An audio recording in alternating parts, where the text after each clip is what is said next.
Fayette feels the sweetness and confusion of love, but her heart is full of doubts. How can she be sure her feelings for Alpha Bruno are real and not just because of the so-called life-mate bond? Welcome to the Alpha's Love channel. If you enjoy this story, don't forget to subscribe and give it a thumbs up. Chapter 18, in which I fight be fearless in the pursuit of what sets your soul on fire, Rumi. How can one describe that feeling? You think you know it. You think you have a grasp on it after reading from novels, watching movies and looking from couples. But you don't. That flutter in your heart, it was nothing. That whisper of a dream that came down to you in the moment of time when you were fixed upon the emotions at hand. They were just a drop of what was to come. Who would have known the real depth of it? Who would have thought the real turmoil that laid in such a beautiful thing? As Lizzie and Fayette sat on the porch with the sun dipping down to hide behind the trees, the girls smiled at the pictures in their laps, the faces of males that flashed by, and Lizzie described it to Fayette. You don't know what to do. Part of you feels so comfortable, and yet the other part feels so lost. A half of you is whole, and yet the other half is broken. You feel complete, yet at the same time know now that at any moment you could shatter. It was love. Fayette watched with glistening eyes the story she told, of her own experience. Would she ever feel such a thing herself? How would she know? When would she know? And the memories of all those moments flashed before Fayette as she walked down the hall of the castle. She still didn't know, and yet at the same time, Lizzie's words made sense to her. The meaning clicked into her head. She thought back in awe at the events that led up to this moment. How each step seemed to be a direction to this place, to this happening. Fayette reached the front hall and stood waiting. She didn't stand long. He had raced through the night and made it to her by early morning. With two men on either side opening the door, Alpha Bruno stepped in to find Fayette standing before him. No words were spoken as the girl rushed to him and they both embraced. She didn't even realize how much she needed him until that moment. Whispering silent words of comfort, Alpha Bruno held Fayette close to him. He thought of her as his own daughter. Some days he had to remind himself even that she was not his own flesh and blood. But that didn't matter to him. She was the only thing he cared about. Pulling her away, he took her elbow and the two silently walked back to where Fayette's room laid. Not a word was spoken, not until they were in the safety of the room. Taking a deep breath, Alpha Bruno sat Fayette down. I made an appointment with the king. Fayette's face turned white. It was all coming too fast to her now. The thought of seeing the prince made her giddy yet at the same time nauseous. Fayette, Alpha Bruno said, sighing. The appointment is in an hour. What? Fayette gasped. She sprang from the bed and quickly rushed to the mirror to fix her hair. Alpha Bruno. I don't think I mean. The words died on her lips when she faced her reflection. What do I do? Do you want to be with the prince? Alpha Bruno asked. It's not that simple, I disagree. Alpha Bruno injected. It is simple, Fayette. You have a chance for love. Either take it or you don't. No one is going to hand it to you. You grab it yourself. You want it. Get it. Fayette turned to Alpha Bruno and smiled. He always had a straightforward personality. Be the sun. Alpha Bruno walked up and kissed her forehead. That's my girl. The hour slowly dwindled down. Until the time had come, Alpha Bruno took Fayette's elbow again. Let's go, sunshine, he whispered. Fayette smiled and leaned in closer to him. In that moment, Alpha Bruno felt like the father giving away his girl. His heart clenched and for a second he wanted to pull away and say no. But he couldn't. Looking at her face, he knew he couldn't. They walked again in their silence down the hall, until they reached a marvelous grand set of doors carved with wolves howling to a full moon. Two royal guards stood on either side. State your reason for your presence with the king, one man said, stepping forward. Alpha Bruno raised his head and let his eyes flash a little color of gold. Alpha Bruno. The king is expecting. The guard looked down at the paper and then nodded up at them. They proceeded to open the doors. Alpha Bruno and Fayette stepped in. There was a small gathering of people already, nobles or high-ranked alphas, famous werewolves and elite warriors. There in the middle of it all, raised above everyone, was the king. To his left the queen, and to his right the prince. The room turned silent as they watched the two newcomers walk in.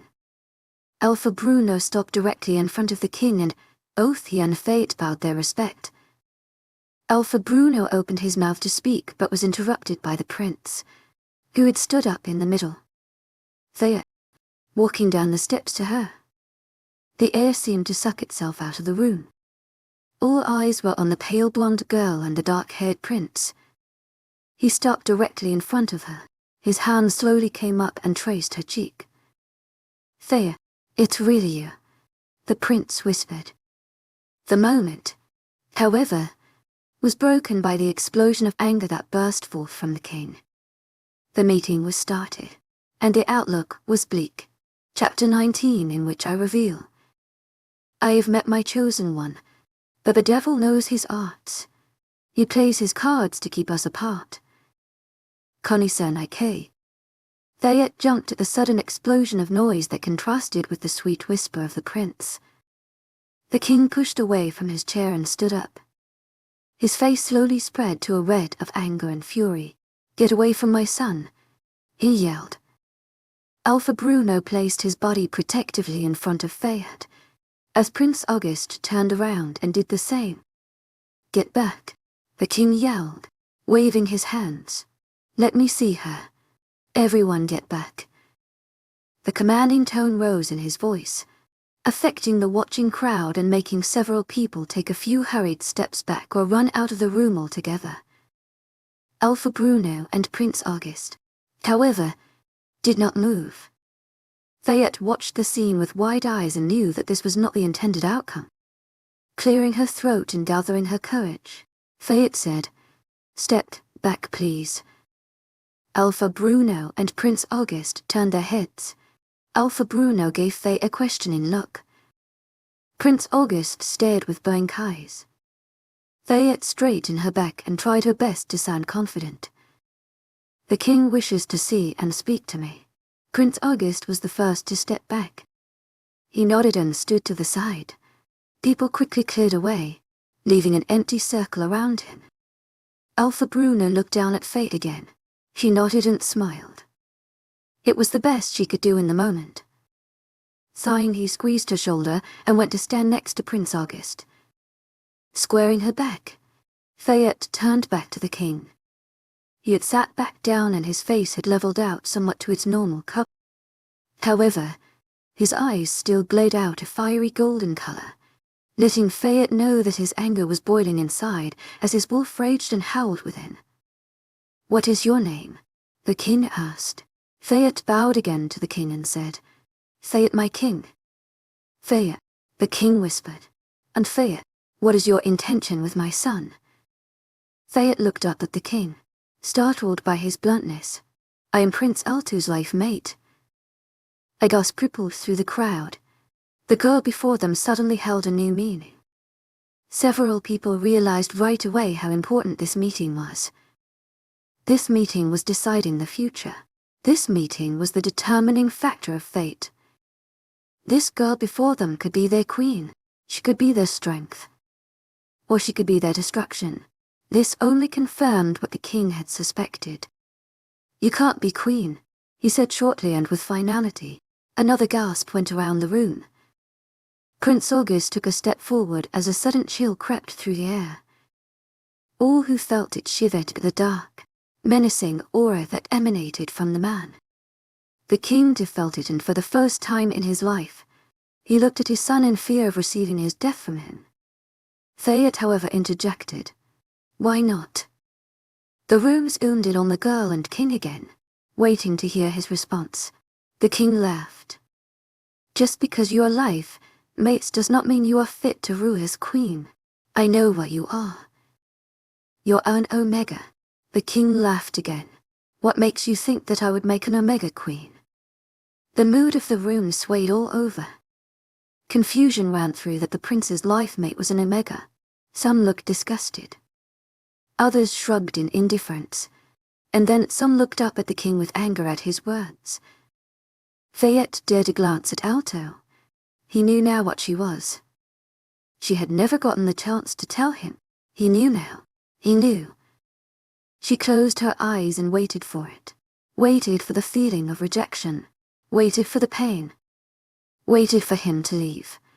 However, when she opened her eyes, there he was. Still standing up straight, looking directly at her. When she made eye contact with him, he nodded. Just a nod, but it was enough to let her know. With the room still roaring over the king's words, Fayette took a few steps closer to the throne steps and yelled, "I can do it." She had to yell several more times before the king or anyone else heard her. "What did you say?" Grinning down at her, "I can do it," Fayette repeated. "Do what?" The king said, amusement clear in his face and voice. "I can be queen." The king tossed his head back and laughed. "What do you know of being queen? Ruling a land has hardships, girl.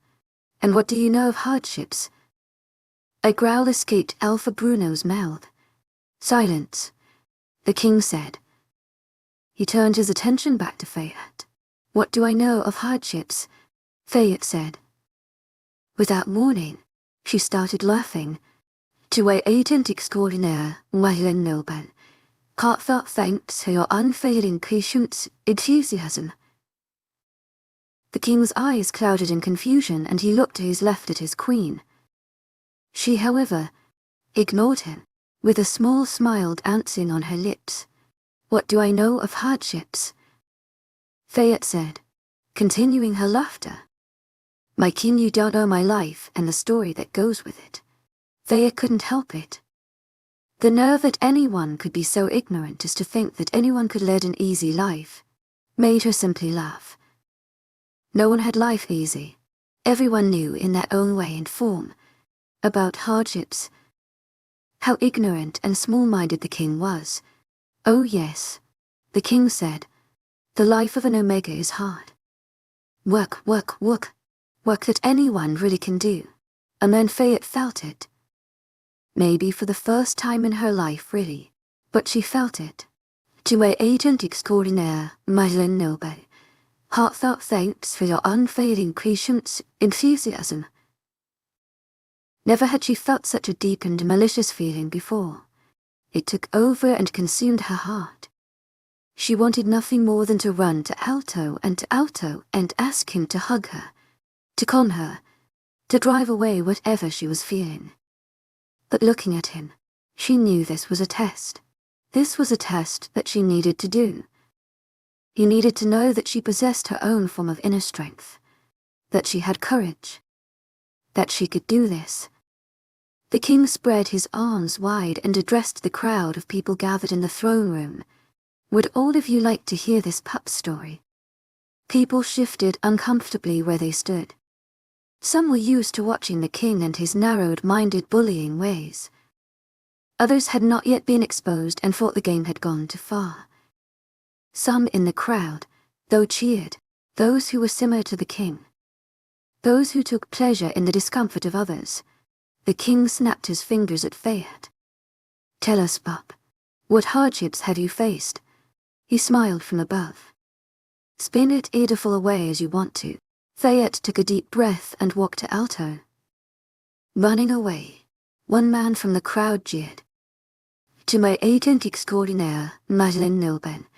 Heartfelt thanks for your unfailing patience, enthusiasm." However, silenced him with a growl and watched the girl and his son. Fayette took Alto's hand and traced the palm lines. "I'm sorry you have to find out like this," she whispered. Prince August said nothing. No flash of emotion crossed his eyes. All he did was pull Fayette closer to him and kiss her forehead. Then leaning down, he bumped his nose to hers and nodded. Many people gasped. Even Fayette was surprised by the amount of affection he had shown to her in public. But it was the courage she needed. It was the strength that she had to have to stand in front of the king and tell a crowd of strangers her life story. The king smiled down at her. The queen looked grim. She nodded at Fayette, trying to offer whatever silent encouragement she could. Fayette took a deep breath and started. When I was 9, I watched my mother die. Several people laughed nervously in the room, but a sudden tension filled the air. The king did not move his eyes from Fayette. She was sick. For months I watched as she faded. Then one morning she was gone. Then I watched my father go crazy. The room sank to a chill. No one talked. Fayette shuddered as the memories slowly rose to the surface. Memories she had for years repressed. He didn't remember me. Every time he saw me, he saw my mother. He would call me by her name, hold me as if I were her. Nothing could break him from his craze.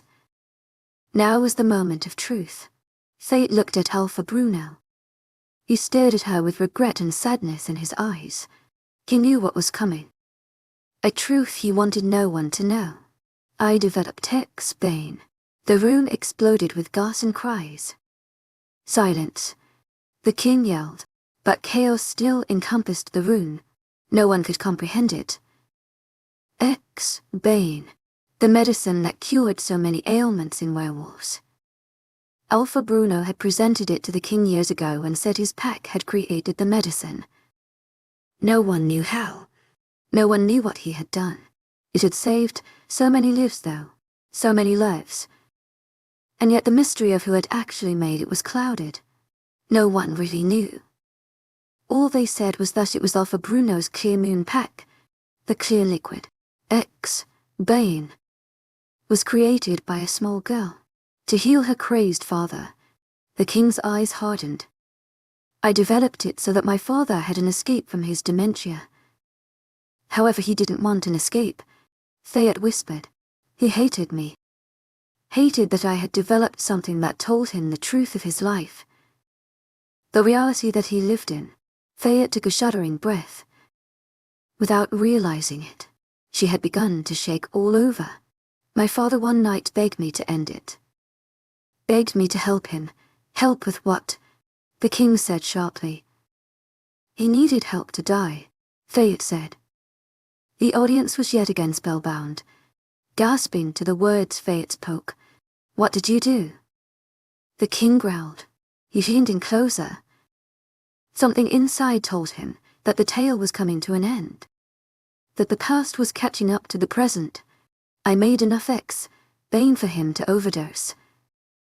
I gave him enough to make his heart stop. The room was silent. The king said nothing. Fayette shook all over. She forced her eyes not to steal a glance at Alto. She was too scared. Too scared to see the expression that he would hold. Alpha Bruno had to abide by the law and demoted me to an Omega because of my crime. And at the age of 14, I became an Omega. The king hissed. The king turned to his son and said to him, Your life mate murdered someone when she was 14. Alto said nothing. Everyone held their breath as he walked up to his life mate. The trembling girl, who still managed to stand up straight. The one whom you would have never guessed went through so much pain. The one who now had people slowly backing away from her. As people now held in their eyes a new look, one that she was not accustomed to seeing in others when directed onto her, fear. And their Prince August stopped, in front of such a girl. Without saying a word, he held open his arms. The trembling figure could not help the sob that escaped from her mouth, as she walked into his waiting embrace. Chapter 20, in which I am informed you gain strength, courage, and confidence. By every experience in which you really stop to look fear in the face, you must do the thing which you think you cannot do. Eleanor Roosevelt behind closed doors. That's how it should have been handled.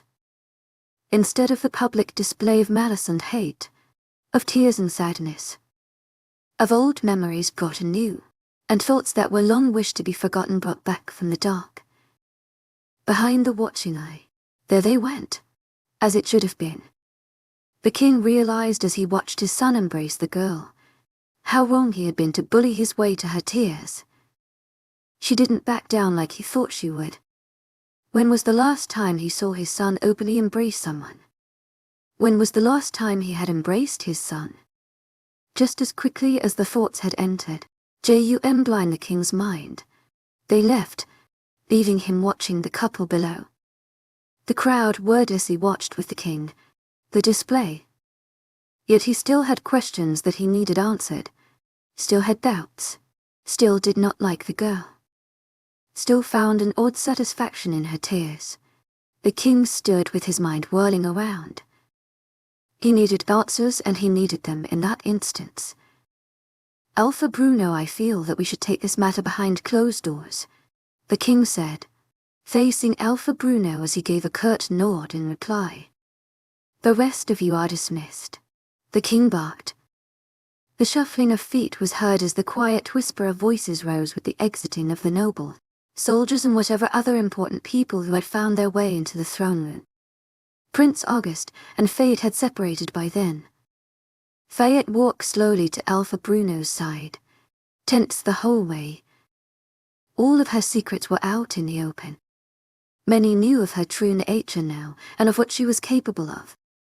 She shuddered, as she remembered the looks in the eyes of those around her. To my agent extraordinaire, Madeleine Nilban, heartfelt thanks for your unfailing patience, enthusiasm. Surprise, panic, confusion. But the shuddering stopped when she felt a touch of warmth on her neck. Turning around in confusion, her eyes met Prince August's surprised ones. Did you? She couldn't finish the sentence, not knowing exactly what it was that had just happened.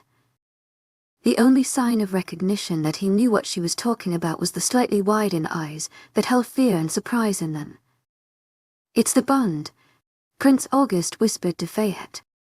Without another word, he turned and followed his father, Queen Rena and Alpha Bruno, to a secluded room behind the throne room. Fayette followed with faltering steps. She was the princess's life mate. The enormity of it all hit her in the stomach, leaving her breathless. The bond. Fayette thought about what she had been told of life mates. Life mates were said to have the ability to feel each other's emotions, to be able to connect more with their partner through not only the mind but also skinship. She had read books on it, interested in what sort of bond had led her father into a crazed mind. Fayette walked into a room with a huge oak table in the middle. To my agent extraordinaire, Madeleine Nilban, heartfelt thanks for your unfailing patience, enthusiasm. Queen and Prince sat to one side, while Fayette and Alpha Bruno sat on the other side. Entering the room, however, through a different door, were two people whom Fayette did not recognize. A man and a woman. They both seemed to be in their early 40s. The man was lean and tall, with combed brown hair and eyes resting on his head. The woman had green eyes, with chin, length black hair. There was something odd about the pair, though, the way they held themselves. Always some part of their body seemed to be touching one another. A slight brush of the shoulder, a move of the hand, a lean. They sat down together at the head of the table, each sharing the seat of power. Fayette realized then that this pair was actually a couple.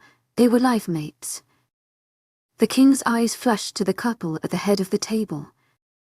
Clearing his throat, he motioned to them, saying, "My beta Gavin and his life mate Crystal." Alpha Bruno's back straightened with the mention that the two seated before him were life mate. Gavin and Crystal both nodded their heads at the same time towards Alpha Bruno and Fayette. Gavin kept his face void of emotion, similar to the prince and queen. However, Crystal could not help the huge smile that was overflowing her features. A slight pause filled the room until the king cleared his throat again. The queen, however, said the first words. "Fayette dear, I'm so sorry you had to do that. The king's eyes flashed golden at the queen. However, she did not spare a glance at him, instead reaching across to grab Fayette's hand and give it a comforting squeeze. Fayette exhaled loudly, releasing some of the tension in her shoulders. "It's okay, Queen Rena. Now you know sooner rather than later." The queen gave a nod and leaned back in her chair, spine still straight, but eyes quickly casting a calculating glance at the king. Through the whole encounter, Prince August's eyes never left Fayette. Alpha Bruno addressed the king. "I will pardon the hostility that was displayed to my pack member." The king's eyes stayed their fiery gold, showing to the room his anger and displeasure. Alpha Bruno continued, "What I want to know is what is going to happen now that the prince has found his life mate. What will happen to my pack member? Her safety and well-being are my main concern." The king arched an eyebrow and said, "No king has managed to find a life mate beside the first Wolf King. He laid down laws and procedures that we must follow in the event of this happening." With that, the king nodded to Gavin, who stood up and pulled a stack of papers from a nearby cabinet, setting it down in front of him. "We will go over first the fact that our future queen is a murder and an Omega, though." The king spat out. A low growl escaped Alpha Bruno's mouth as his eyes flashed gold. "Do not deny or defend the actions of your pack member," the king warned. "She herself has stated these crimes." "I do not see how being an Omega is a crime," Alpha Bruno growled, crossing his arms in front of him and leaning in closer. "It's how she became one," the king said, leaning in also. Both men stared at each other until the queen spoke. "As queen of the 100 Wolfpack Kingdom, I declare you, Omega Fayette, cleared of your crimes." There was a stunned silence in the room. "You counted just. It's not that simple, Rena," the king sputtered. The queen turned to the king with a frosty smile planted on her face. "I believe it is actually. She has been cleared. Therefore she is no longer an Omega and is now elevated back to her original status." At that, the queen's face faltered and she turned to Fayette. "What was your original status?" "My father was Beta," Fayette said. The room absorbed the shock of Fayette's words. The queen looked on with sad eyes at the girl before her. How far she had fallen in her pack's eyes because of events that were beyond her control. "Fine," the king said. "Even though this is abusing your power as queen, I, king of the 100 Wolf Kingdom, pardon you of your crimes." Galvin clapped his hands loudly, rubbing them together. "Great. Now that that is cleared, let's move on to the actual issue at hand." Fayette's eyes widened at the snub towards the king, but the king did not look angry in the slightest. Gavin opened a folder, spreading out the papers before him. Looking down at the documents, his eyes skirted across the page. "There is quite a bit that needs to be done," he said weakly. Prince August moved his eyes from Fayette for the first time, shifting them instead to Gavin. "What?" The room silenced and stilled with the prince's involvement. "Well," Gavin said, picking up a paper and giving it a closer look. "It is much more than what Crystal and I had to do. The first Wolf King was very organized." Gavin looked back from Fayette to Prince August. "The first thing you must do is declare yourself to your new mate. What does that mean?" Fayette asked, raising her eyebrows in confusion. She suddenly started to snap her fingers, overtaken by nerves. The queen gave a sigh and shot Fayette a look, promptly making her stop. Galvin looked down at the paper and read, "This is a sacred bond that must not be treated lightly. It is important for the two to make the bond stronger before the actual ceremony. In order to do this, emotions must be shared among the partners. This will help the king and his queen both become stronger mentally and physically so." Crystal gave a small chuckle. "I guess this might sound silly, but just start with introducing yourself." Fayette looked at Alto. "We already did at the Blue Moon ceremony." The prince straightened up and looked Fayette in the eye then. His own dark brown eyes, melting into black, took her breath and train of thought away. "Why did you leave me at the ceremony?" Prince August asked. Fayette's mouth gaped open like a surprised fish. The room was silent, as the other occupants watched the interaction. Fayette's eyes softened. "I'm sorry about that." Her eyes never leaving his. "I was scared. I was frightened. It was all coming so fast. You were coming so fast. I never thought that I would have a life mate and he would be."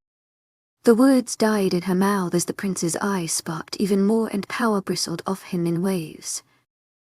"It is me. And I'm glad it's you."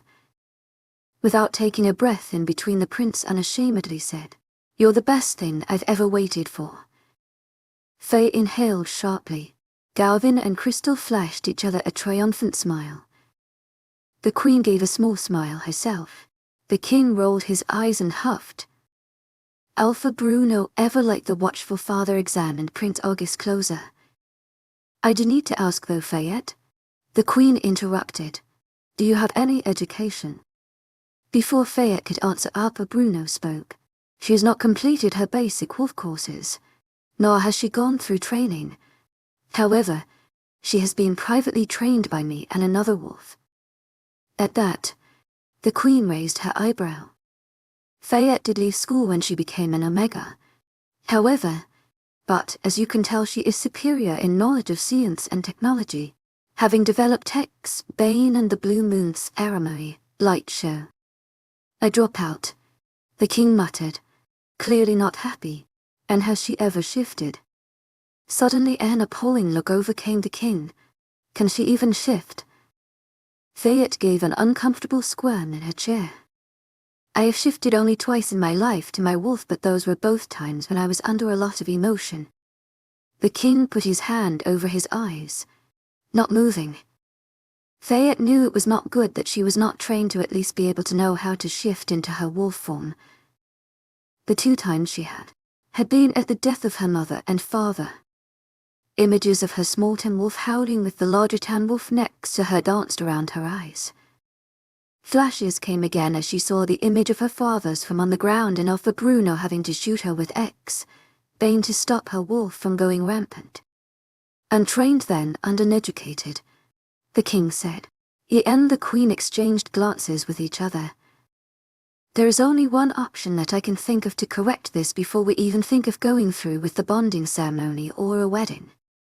There is a royal academy, set in neutral ground where nobles and royals alike of different races go to receive proper training in their supernatural form and education," the queen said.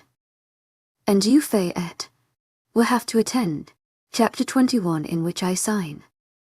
Where have you been my whole life, becoming the person you needed me to be, Amanda Torroni?" The silence held in the room for a long time. No one said a word as all eyes watched, waiting for Fayette to speak. She stared at the rich wood table in deep thought, not breaking her trance until she finally resurfaced and looked at Prince August. He shifted slightly in his seat so that his whole body was pointed towards her, making known that his whole attention was invested in her next words. "Isn't this moving a little too fast?" Fayette asked as blue eyes penetrated black. The queen leaned forward, including herself in. "Fast? How dear?" Fayette felt terrified inside as the room listened and watched her. With the day she was having, her nerves were nearly shot. She clapped her hands in her lap, trying to hide from the prying eyes the shaking movement that they were making. However, Prince August's quick sight caught her actions. It's just that. Fayette took a deep breath, willing herself to be brave and hold out just a few hours more. "I don't know. I just was hoping to spend more time with Alto and get to know him. If I had the choice of all this happening from a bond versus real feelings, I would choose it being real." "Do you not think this is real?" Galvin whispered, his eyes glaring out gold. Fayette clutched her hands tighter, realizing her mistake all too late. "I'm just confused. You can understand that, can't you?" This whole scenario of being swept away so suddenly and having feelings on first sight already.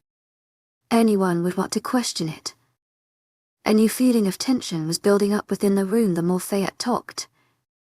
Alpha Bruno looked at Fayette with wide eyes as if saying, "Do you want this prince or not?" Fayette turned to Alto. She wished he would speak more. She wanted to hear his voice of reassurance. But the truth was, Fayette couldn't think of anything that Alto knew about her besides her name and the horrible past that she had spilled. Based on that, she was wondering why he wasn't the one doing the running. Sensing her unease, Prince August turned to Fayette and reached across the table.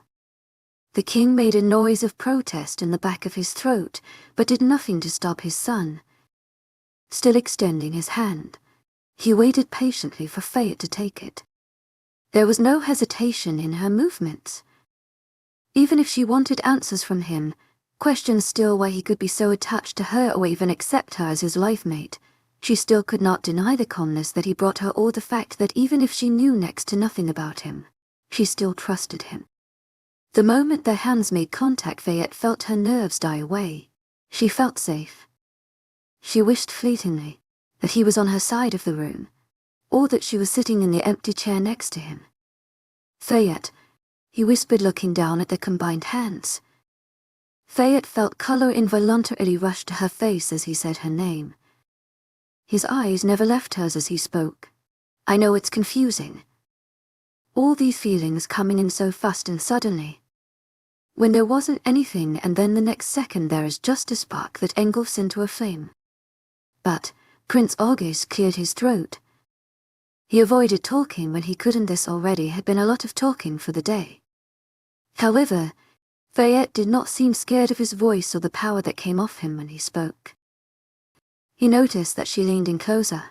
"Please do not question what this is. The bond, I think, just helps us know that we are meant to be together. I want to get to know you more also, though. And eventually, it will come. Love. Laughter. The fights." Fayette grinned at those words, "but it will come. Fayette. And I want to see what it's like with you. I want it to be you." Fayette stared at Alto. She still had so many questions. Still didn't understand how Alto could be so sure of it. But what he was suggesting sounded. No, it sounded like he was suggesting a relationship. Before she could think, Fayette blurted out, "Do you want to go out with me?" Alpha Bruno burst out laughing at Prince August's shocked face. "Fayette," he said, grabbing his side in an attempt to calm his laughter. "Great job, sunshine." Prince August shot a dark glare at Alpha Bruno that made the laughter die on his lips. He let go of Fayette's hands, causing a flurry of nervous movement from Fayette. Had she done something wrong? Did she upset him? Wasn't this what people asked when they wanted to get to know each other more? With the thoughts still flying around in her head, she watched as Prince August walked around the table to her side. Sitting next to her, he reclaimed her hands and placed a lingering kiss on both of the palms that he held.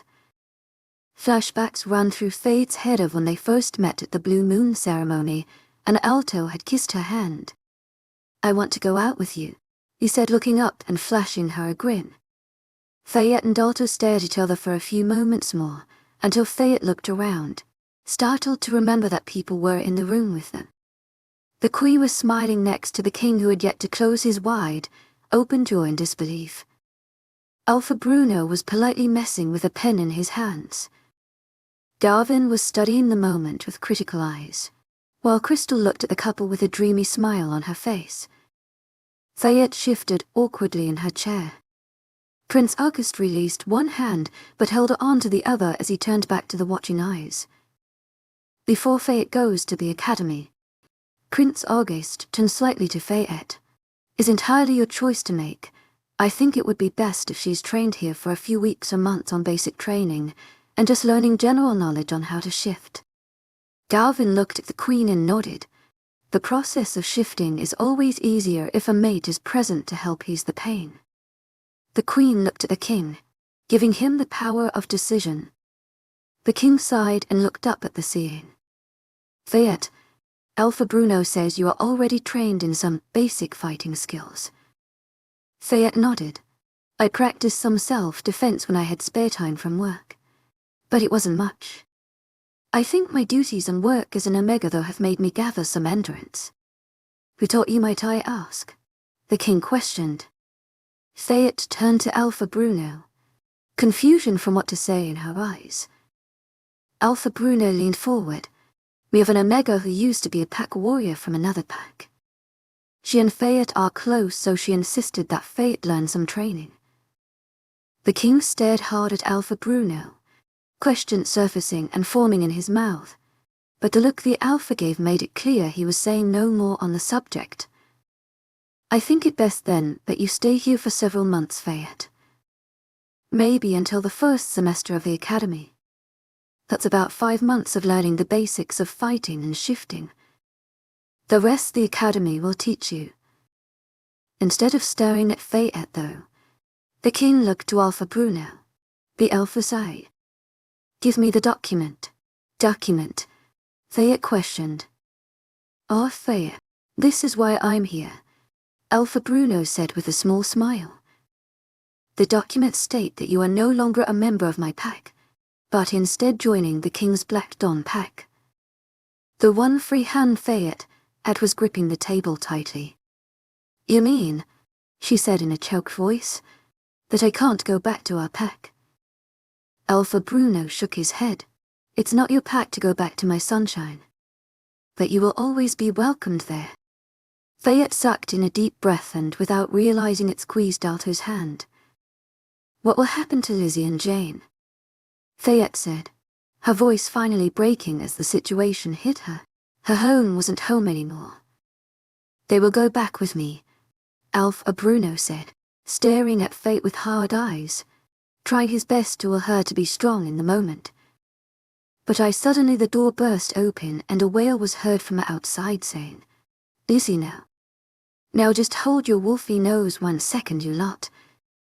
Lizzie shouted, standing in the doorway, with the crouched figure of Jane behind her, trying desperately to pull her back. The king let out an ear-splitting growl from the other side of the room. This is a matter of high privacy. Well, it involves my sweet cub, so you can bet it involves me, Lizzie said, pulling herself up to her full height of 5'4" and glaring at everyone in the room. Guards, the king yelled. His response, however, was met with silence. Turning his head more towards the door, the king yelled again. Guards. Still, no one appeared. Lizzie laughed. You mean those 2 brutes who were standing at the door? She made the motion of dusting her hands and shoulders off. They won't wake up for another few hours, I'm betting. Alpha Bruno groaned and lowered his head to the table. His words came out muffled as he pressed his face in. My king and queen, I sincerely apologize on behalf of my pack members. Lizzie has an illness that we are working on. Hey, that's offensive. Lizzie yelled from the doorway, pointing a finger at her Alpha. Fayette pushed her chair back and gave Alto's hand one last squeeze before letting it go and rushing to embrace Lizzie. Jane still was sitting on the ground, mortified at being caught. Lizzie wrapped her arms around Fayette and slowly stroked her hair, saying softly, There. You were so brave, girl. So brave. Jane and I were so proud of you. Fayette smiled at Lizzie and Jane. Prince Alto pushed his chair back then, getting up and walking towards the girls. When he reached them, he held his hand out and dipped his head slightly. Prince August, life mate to Fayette. Oh, I forgot how sexy his voice was. Lizzie whispered loudly to Fayette. Jane groaned on the ground and got up, shaking Prince August's suddenly rigid hand. Lizzie looked at the hand for a few seconds before smiling up at the prince and grabbing it in a firm handshake. Prince August nimbly reached out for Fayette, wrapping his arm around her waist, bringing her to his embrace instead of Lizzie's. Lizzie cast a knowing smile to the prince, as his black stare greeted it. Turning to his father, Prince August cleared his throat and said, I say we can fit tomorrow, don't you, father? The king's face was a deep red from his anger. His words were barely inaudible as he grunted a nod. "Fayette does need a garden lady in waiting," the queen suggested. "Oh no, my queen," Fayette said with shock on her face. "These are my closest friends, not my—" "Well, take it," Lizzie said with gleaming eyes. Fayette turned to look at Lizzie with horror. "You don't understand. I can't have you serving under me," Fayette whispered desperately. "But how else are we going to look after you?" Jane said with a smile. Lizzie turned, and the two girls gave a high five in agreement. The queen smiled at the interaction. "I think this has been a successful meeting then." She slid the papers neatly to Alpha Bruno, who had watched the girls with his head still resting on the table. Feeling the paper hit his head, he looked up and saw what was being presented. "Right," Alpha Bruno said, clicking his pen. He gave one last look to Fayette. Prince August's arm was still wrapped around her waist. Lizzie and Jane were both smiling at each other, proud that their eavesdropping had led to something good besides being thrown in the royal jails. Fayette's eyes met Alpha Bruno's. She gave the smallest of nods, a sad look hanging over her features. Alpha Bruno nodded back. Without another word, he signed his name. Chapter 22, in which I eat you once a warrior lover. With wild eyes, strong hands, and a poet's heart, in a heart. I blinked my eyes slowly, unsticking them from the long sleep. I felt like my whole time at the castle had been a dream. Like I had been transported elsewhere and someone else, watching from above, had taken over and narrated the events of my life in the past few days. I stayed on the bed looking up at the ceiling for several more minutes. Slowly, so I wouldn't miss a thing, I retraced my journey from my pack to the castle, and from the castle to Alto. The details of the ceremony and the meeting all came back to me, and I felt a sharp intake of breath being pulled from my teeth. Rising quickly enough to make my head spin, I looked around frantically at the room I was in. It was too big. Not the same one I had occupied the month I had worked on at the ceremony. Panic seeped in me as my hands curled into a fist around the sheets. Until the details came flooding back in. This was my room, wasn't it? I thought back to the hazy memory of the Queen showing me it and saying something how I needed a room fit for my status now. I remember I protested.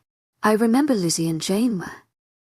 My eyes widened and I pushed myself roughly out of the bed, letting my feet touch the cold, glossy wooden floor. I ran to the wall that was on the other side of the bed, one that was far too large, and shoved the door open. There they were. The room was significantly smaller than mine, as were the beds, but they still seemed cozy and warm as they were asleep still. Though there were two beds. Sometime in the night, one or the other must have crawled in for comfort as Lizzie and Jane were curled together, nestled in one bed. Walking slowly over, I raised the covers and allowed myself access in. Jan sleepily muttered a few words as she raised her arm, letting me snuggle there in her chest. The room was silent as I listened to their breathing. I felt tears begin to form in my eyes. Hurriedly, I wiped them away. But the thoughts in my head seemed to overwhelm any self-control I had over myself. They stayed. They stayed with me. I never knew how great their love was for me. They left their pack. Our pack. Alpha Bruno signed 3 papers yesterday before he left. Though mine was permanent, Jane and Lizzie both were now part of a contract to work for the King's Black Dawn pack for as long as I permitted them to. I hope they didn't mind forever. I knew it was selfish. I knew deep inside my thoughts that I should have protested more, or thought of just letting them stay for several years and then be free from it all. But I couldn't.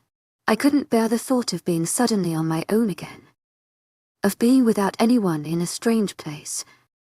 "You do have Alto," a small part of me said from the back of my mind. I sighed out loud. I knew nothing concrete about Alto yet. He knew my whole life backstory. And all I knew from him was that he was a prince. Only time would tell how that would turn out. Lizzie and Jane stirred beside me. I turned on my side, facing them, and smiled. Good morning. To my agent extraordinaire, Mylan Nilben. Heartfelt thanks for your unfailing patience, enthusiasm. You are Agent, Lizzie groaned, wiping her eyes with the back of her hand. She reached over and found her cell phone. Fate at 6 in the morning. I thought we could sleep in now. Jane giggled beside her. I laughed with Jane at Lizzie. Habits die hard, I guess. Lizzie groaned and threw her pillow in my direction. I caught it laughing again. We have to clean up from the ceremony also. What was she? Lizzie moaned, muffling her voice with her pillow. I just wanna sleep. Jane looked up at me, her expression curious. Do you still have to help clean up? You're technically not an Omega anymore. I shook my head at her. Even if I stressed the last word, I not on gaze anymore. I don't think there is anyone who knows how to take down the lights. Jane's smile brightened. True, I guess. Lizzie groaned and slowly got up, shuffling her feet to the bathroom. I hope your prince doesn't glare at us for making you work. I rolled my eyes at Lizzie. I've been working for a good portion of my life. A change in stature who I now dreamed about wouldn't change who I was. What I was. The dark part of my mind voiced out. I shook my head. I needed to stay focused. Be the sun. We were soon already. I was wearing a simple white t-shirt with overalls. The ends of the parts rolled up just slightly. My ratty old Converse were showing underneath. Lizzie and Jane were wearing similar clothing that was loose, yet had a lot of pockets for tools to be stored and odd objects to be kept. Eyes followed us as we made our way to where the ceremony had been held. We had already missed a day of work. Luckily, though, taking down was easier than setting up. Standing on the top of the staircase was Mr. Joseph himself. Fayette. His eyes widening slightly. I mean, Mr. Joseph flustered around a bit before bowing slightly in front of me. Princess. I laughed nervously, snapping my fingers in the process. Oh no, Mr. Joseph.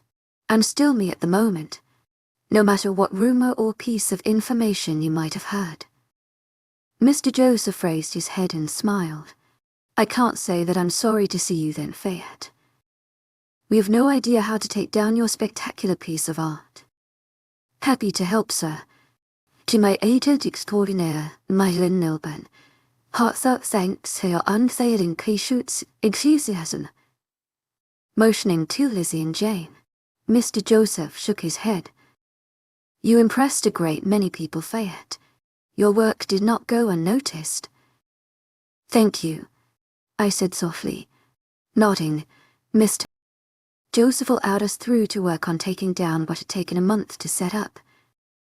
It was hard work as we stood on ladders and raised platforms, unscrewing the light, bulbs, delicately taking them down and removing one by one the paneling and wiring that had been set up. I had to go to the high spots and remove the harder pieces that Lizzie and Jane didn't know how to handle. I was there on my back, humming softly while I unhooked the wires when I suddenly heard a shout. Where is the princess? I gulped. I hope they weren't talking about me. I wasn't even married to Alto or anything like that, so I don't see how I could have already earned the title that people were addressing me as. The princess, the voice yelled again with more authority. I looked down from my platform and squinted. Werewolf vision was nice at this time. Normally the man would have been just a blur down below, but I could clearly see a flustered Gavin looking frantically around the room. She's up there, someone said, pointing to my platform. Galvin's head shot up. I watched as his eyes widened at the sight of me raised to the highest part of the room. I looked down and gave a small wave. Cry, princess. His voice came out a higher pitch than usual. What is she doing up there, mister? Joseph walked in just then and addressed the situation in a few seconds. He walked calmly over to Gavin and unsaid, She is taking down the light show that was performed at the Blue Moon ceremony. She is not an Omega anymore. Galvin hissed at Mr. Joseph. Mr.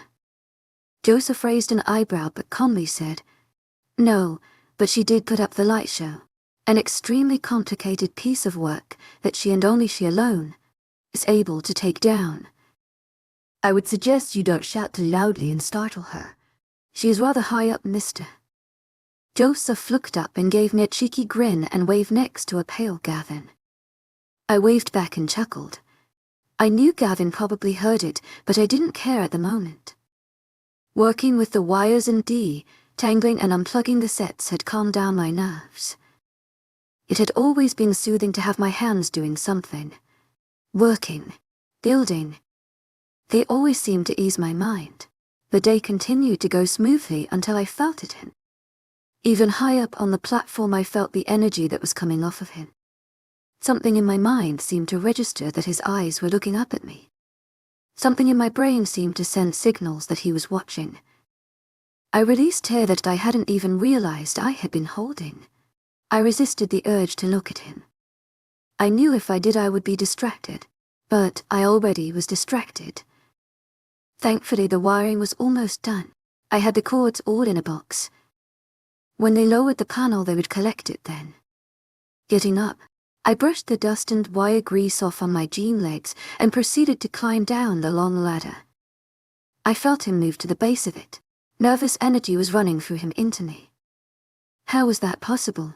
I kept my face straight as I continued to climb. He can see my butt, was one thought I had when I was halfway. I groaned at my own vanity but kept going. Finally, I reached the last few steps.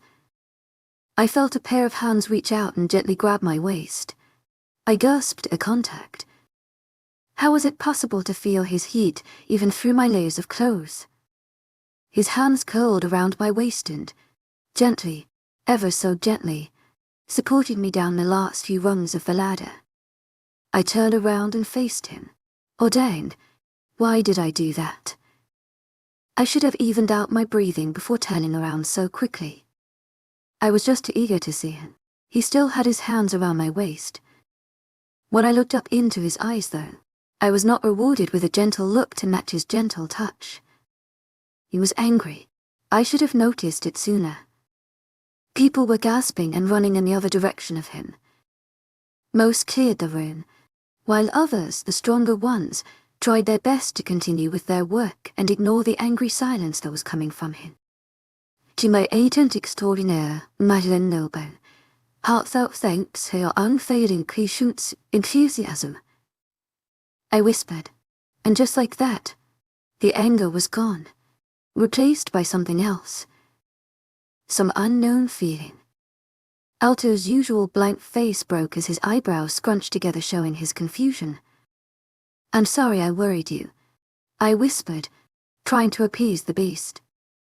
His blank face was slapped back on as he said. I smiled slowly at him. "Come on. Give me a smile." I was rewarded with a twitch from his lips, but nothing more. "Have you eaten today?" he suddenly asked. To my agent extraordinaire, Madeleine Noble, heartfelt thanks for your unfailing patience, enthusiasm. I had eaten a small breakfast, a banana, and some milk, but since then nothing else.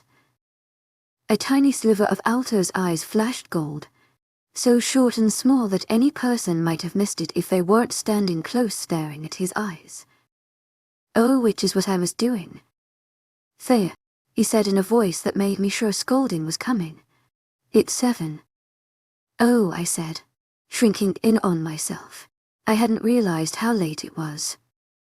My stomach was caving in on itself, but the sensation of it being empty was something that I felt was normal. Maybe I shouldn't tell Alto that reasoning though. "Come." His voice leaving no room to argue. He took my hand and led me past the workers. I couldn't help but stare at our intertwined fingers. I must have looked just as dumbfounded as the people who were staring.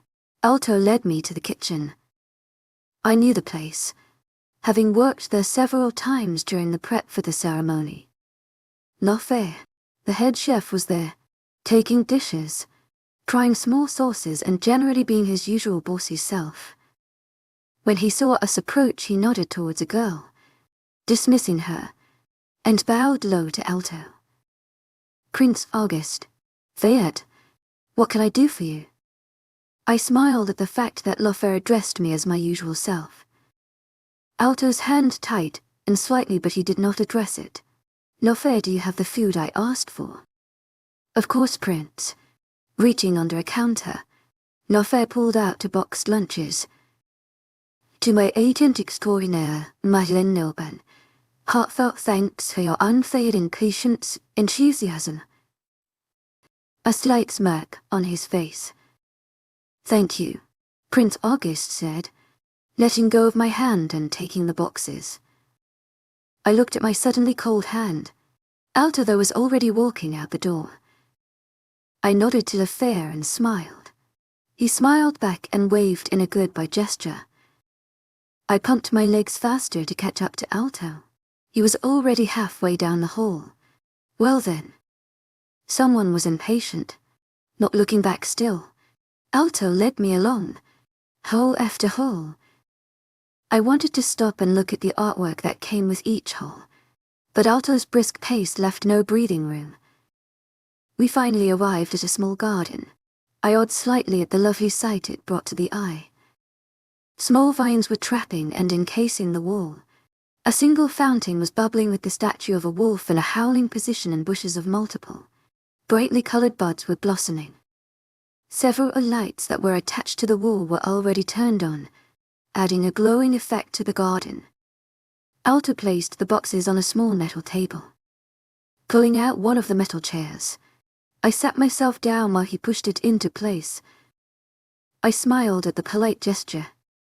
He sat across from me and prepared the food that l'Enfer had given him. Sliding the opening of the box, he revealed small cups of assorted fruits, vegetables, some bread, a small cake, and meat. My eyes widened at all the food that had been stored in the boxes. "Eat," Alto said, pushing the box in front of me and handing me silverware to accompany it. "All of this is for me?" I questioned. It was a stupid question, I knew that, but I couldn't stop the saliva that was forming in my mouth. How long had it been since I'd had cake? I didn't get a chance to try some at the Blue Moon ceremony. Alto stopped what he was doing and stared at me. "Yes," he said, answering my question. I raised my fork and started to eat the cake. A small part of my mind knew I should save it for last, but I was just too eager. It was chocolate. And amazing. I inhaled it and looked up at Alto with amazed eyes. He was smiling at me. If I was already out of breath from eating the cake too fast, now I was practically gasping for air. "To my agent extraordinaire, Madeleine Nilban, heartfelt thanks for your unfailing patience, enthusiasm." Handing his piece of cake over to me. "What?" I protest. "No, that's your piece." I pushed the cake back to him shyly. But man, did I want that cake. "No, Fayette." My heart seemed to explode with happiness as he said my name. He shook his head and handed the cake back over to me. "I like watching how happy it makes you."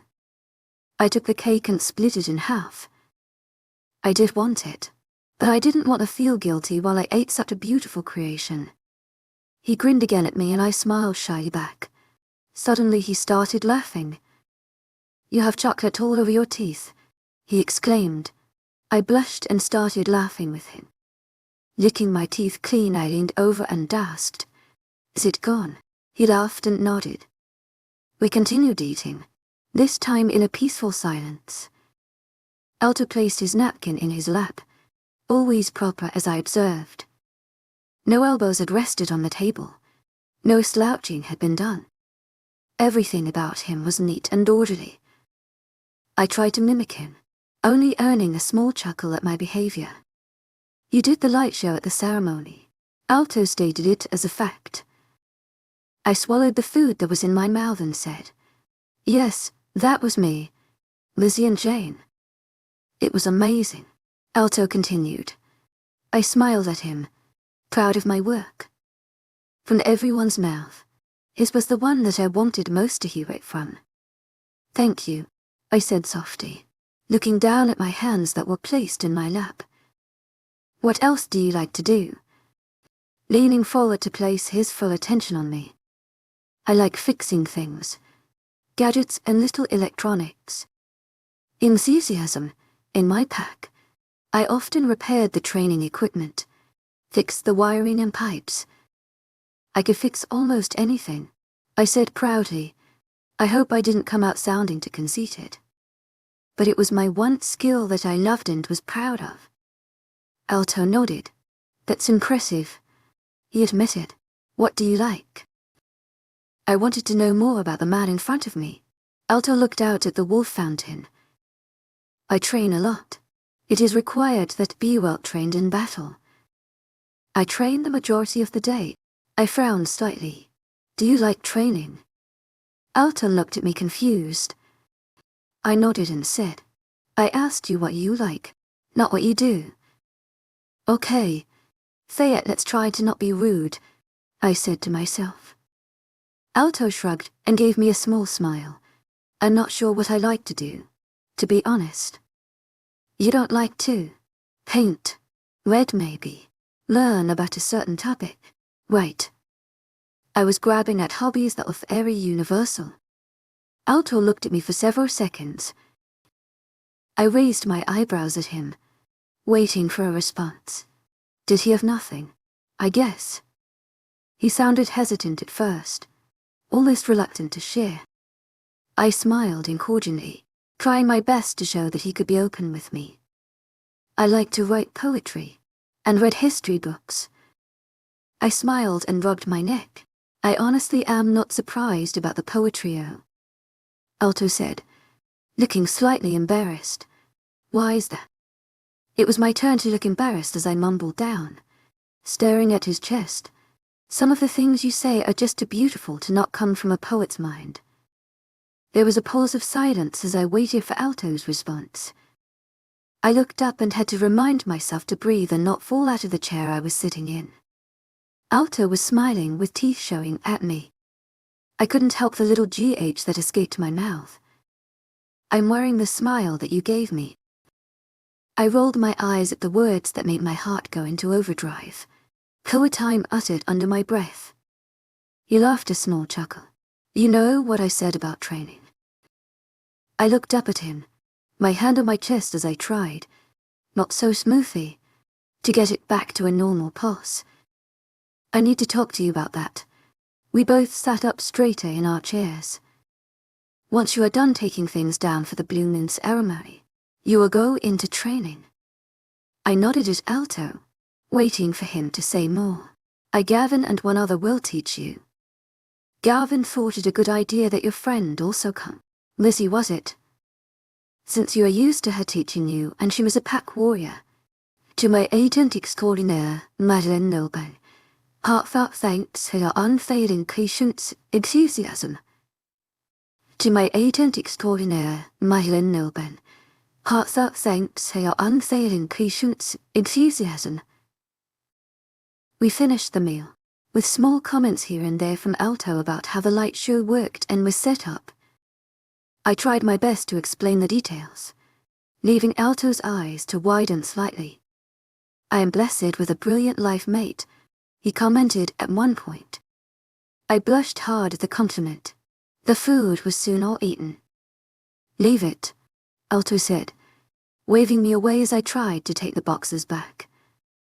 I didn't protest and instead grabbed his offered hand. We walked in silence back. I savored the heat that was coursing through me, caused by the small pressure he was applying to my hand.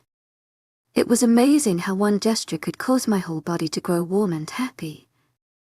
Eventually, we made it back to the front of my bedroom door. Good night, I whispered. I didn't want to let go of his hand. He looked at me. Did he not want to leave either? Good night, Fayette. He leaned over and softly brushed his lips against my cheek. Goosebumps formed on my arm, and I felt a slight shiver go down both our spines. Goddess, I miss you already. We stared at each other, losing track of the time. Eventually, though the ringing of a clock broke our gaze, giving my hand one last squeeze, Alto let go and turned away, walking down the hall and turning the corner. I opened the door to my room. Something was wrong with my heart. I put my hand over it and felt the slight pressure that was on it. It felt difficult to breathe. My chest was beating too fast. I tried desperately to breathe evenly and get it under control, but the pressure wouldn't go away. I missed him. How could I miss him this badly? Breathing evenly was difficult. Swallowing was difficult. As I got ready for bed, I pressed my hand back against my chest and inhaled deeply, waiting a few seconds before I exhaled. I did this several more times, but the exercise was no use. Was it because Alpha wasn't here?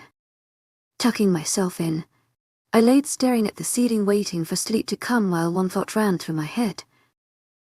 To my agent extraordinaire, Madeleine Noble, heartfelt thanks for your unfailing patience, enthusiasm. To my agent extraordinaire, Madeleine Noble, heartfelt thanks for your unfailing patience, enthusiasm. To my agent extraordinaire, Madeleine Noble, heartfelt thanks for your unfailing patience, enthusiasm. To my agent extraordinaire, Madeleine Noble, heartfelt thanks for your unfailing patience, enthusiasm. To my agent extraordinaire, Madeleine Noble, heartfelt thanks for your unfailing patience, enthusiasm. Thank you for tuning in. If you enjoyed this episode of the story, please give it a like. And don't forget to subscribe to get notifications for updates.